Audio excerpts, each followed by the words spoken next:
Pemirsa, peneliti Center of Food, Energy and Sustainable Development Indef, Rusli Abdullah mengatakan, narasi pajak pertambahan nilai untuk sembako di masa pandemi belum saatnya diimplementasikan. Menurut Rusli, masih banyak tantangan untuk melakukan pemungutan pajak sembako, salah satunya sumber daya manusia pajak yang terbatas. Peneliti Center of Food, Energy dan Sustainable Development Indef, Rusli Abdullah, pada webinar Selasa 14 September mengatakan, narasi pajak pertambahan nilai atau PPN untuk sembako di masa pandemi belum saatnya diimplementasikan. Menurut Rusli, pemungutan pajak pertambahan nilai sembako memiliki beberapa tantangan, seperti masih besarnya sektor informal dalam perekonomian Indonesia, sumber daya manusia pajak yang terbatas, yaitu 45.000 orang berbanding 270 juta jumlah penduduk, serta pengenaan multitarif yang harus diperhatikan dengan baik. Rusli menyebut pajak pertambahan nilai untuk sembako yang diproyeksikan sebesar 21 triliun rupiah pada 2020 belum mampu mendukung penerimaan negara saat ini.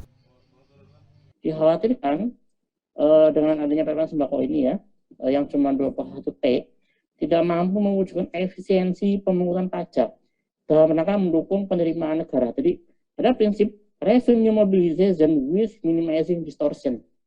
Jadi kan prinsip dalam pengenaan pajak ataupun ekstensifikasi pajak adalah revenue mobilization with minimizing distortion. Jadi ada ekspansi tapi dengan minimalkan distorsi dan sebagainya.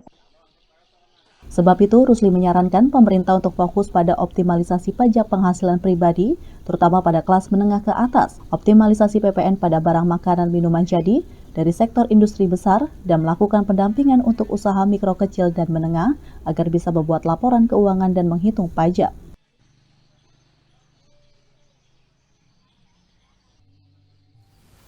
Pemirsa, Menteri Keuangan Sri Mulyani Indrawati akan mengenakan pajak pertambahan nilai terhadap jasa pendidikan, termasuk sekolah dengan bayaran mahal. Menurut Sri Mulyani, pajak ditujukan untuk jasa pendidikan yang bersifat komersial dan lembaga pendidikan yang tidak menyelenggarakan kurikulum sesuai Undang-Undang Pendidikan Nasional.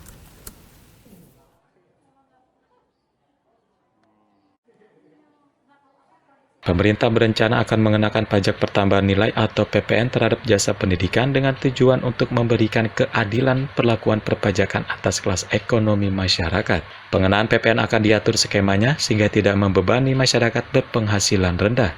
Hal itu disampaikan Menteri Keuangan Sri Mulyani saat rapat kerja dengan Komisi 11 DPR RI pada 13 September. Menkeu memaparkan pengenaan tarif PPN tersebut hanya menyasar jasa pendidikan yang diselenggarakan oleh lembaga pendidikan yang bersifat komersial, berbiaya SPP tinggi, dan tidak menyelenggarakan kurikulum minimal sesuai Undang-Undang Sistem Pendidikan Nasional. Ini juga untuk membedakan terhadap jasa pendidikan yang diberikan secara masif oleh pemerintah maupun oleh lembaga-lembaga sosial lain, dibandingkan yang memang men-charge dengan tuition atau SPP yang luar biasa tinggi. Dengan demikian, madrasah dan yang lain-lain tentu tidak akan dikenakan di dalam skema ini. Sri menegaskan sekolah atau lembaga pendidikan dengan biaya pendidikan standar seperti madrasah untuk masyarakat biasa dipastikan tidak akan dikenakan pajak pertambahan nilai. Adapun rencana tersebut diatur dalam rancangan undang-undang tentang perubahan kelima atas Undang-Undang Nomor 6 Tahun 1983 tentang ketentuan umum dan tata cara perpajakan. Pada belait tersebut tengah dibahas oleh Kementerian Keuangan bersama Panitia Kerja Panca Rancangan Undang-Undang KUP Komisi 11 DPR RI.